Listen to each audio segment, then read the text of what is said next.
everyone. So I learned two main things from this knowledge mobilization workshop that I'd like to share with you now.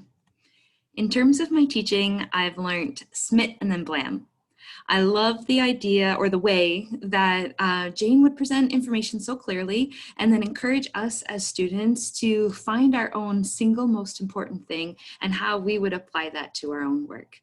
This idea of SMIT and then BLAM is something I'm going to infuse into my teaching and encourage my students to do as well. If you're wondering where I was going with these images, the word SMIT always made me think of smitten and this bouquet of flowers that we're giving to our admirers or our students is like that knowledge baton that we're passing on to our next users. In terms of my research, the most important thing that I've learned is to engage my knowledge users as well as organizations that represent those users throughout the research process, to engage in meaningful dialogue throughout. I mean, this is so obvious. I don't know why it didn't occur to me before. I want to thank Nick. Last week during our discussion, you used the word feedback loop, and I think this really sums it up really well.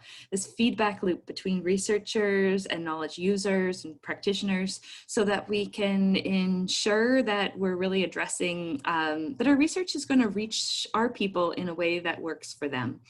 So this can happen throughout, and this is something I'm going to strive for in my research, is involving, again, users or organizations that represent those users when I'm planning my research to make sure my questions are really addressing meaningful questions and that I'm doing it in an appropriate way.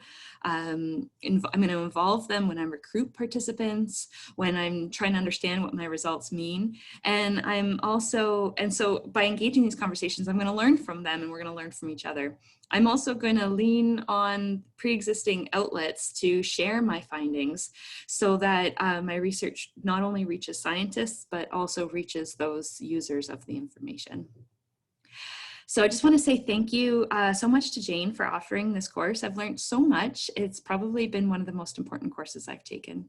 Thanks so much to all of you for listening. Take care.